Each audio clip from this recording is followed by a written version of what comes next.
कभी सोचा है, अगर समय रुक जाए तो क्या होगा? अगर मौत भी आपके सामने आकर ठहर जाए तो?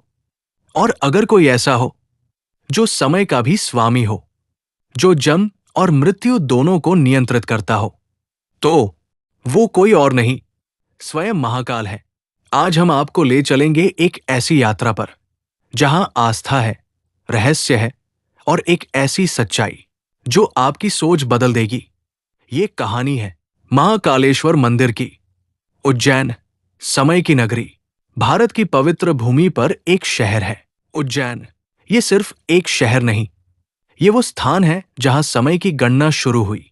प्राचीन काल में इसे अवंती नगरी कहा जाता था और ये सप्तपुरियों में से एक मानी जाती है। यहां बहती है पवित्र शिप्रा नदी, जिसके किनारे बैठकर आज भी हजारों लोग अपनी आत्मा को शांति देते हैं। लेकिन उज्जैन की असली पहचान है महाकाल। महाकाल कौन है? भगवान। भगवान शिव के कई रूप हैं, लेकिन महाकाल सबसे अलग है। महाकाल का अर्थ है काल का भी काल, यानी जो समय को भी नियंत्रित करता है, जो जन्म देता है और अंत भी करता है। और जब भगवान इस रूप में आते हैं तो उनका उद्देश्य सिर्फ एक होता है, धर्म की रक्षा और अधर्म का विनाश। एक शांत नगरी, एक पवित्र परिवार। बहुत समय पहले उज्जैन नगरी में एक ब्राह्मण रहते थे, वेदप्रिय।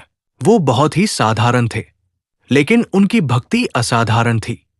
उनके 4 पुत्र थे, देवप्रिय, प्रियमेधा, सुकृत और धर्मवाहित। ये चारों भाई बचपन से ही शिव के भक्त थे। सुबह उठते ही सबसे पहले शिवलिंग की पूजा, दिन भर भगवान का नाम और रात में भक्ति। उनकी भक्ति में कोई दिखावा नहीं था, सिर्फ सच्चाई थी। पूरा नगर उनकी भक्ति से प्रेरित था। लेकिन हर शांति के पीछे एक तूफान छिपा होता है, राक्षस दूषण का आतंक। उसी समय एक राक्षस था, दूषण। उसने कठोर तपस्या करके ब्रह्मा जी से वरदान पाया था। उसका अहंकार आसमान छू रहा था। वो चाहता था कि पूरी दुनिया उसे ही भगवान माने, और इसी अहंकार में उसने उज्जैन पर हमला कर दिया। उसने आदेश दिया, कोई भी भगवान की पूजा नहीं करेगा, सिर्फ मेरी पूजा होगी। पूरा नगर डर गया। लोगों ने मंदिर जाना छोड़ दिया, भक्ति छोड़ दी। लेकिन वेदप्रिय के पुत्र नहीं डरे। सच्ची भक्ति की परीक्षा। चारों भाई हर दिन की तरह पूजा करते रहे। दूषण को ये बात पता चली। वो क्रोध में आग बबूला हो गया। वो उनके सामने आया और गरज कर बोला, क्या तुम्हें मेरी शक्ति का डर नहीं? चारों भाइयों ने शांत स्वर में कहा, हमें केवल अपने भगवान पर विश्वास है। ये सुनकर दूषण और भी क्रोधित हो गया। उसने उन्हें मारने का आदेश दिया। लेकिन उस क्षण चारों भाइयों ने आंखें बंद की और पूरी आत्मा से पुकारा, हे महादेव, हमारी रक्षा करें। जब खुद भगवान आए, जैसे ही ये पुकार गूंजी, धरती हिलने लगी, आकाश में बिजली चमकने लगी, हवा तेज हो गई और फिर एक तेज प्रकाश प्रकट हुआ।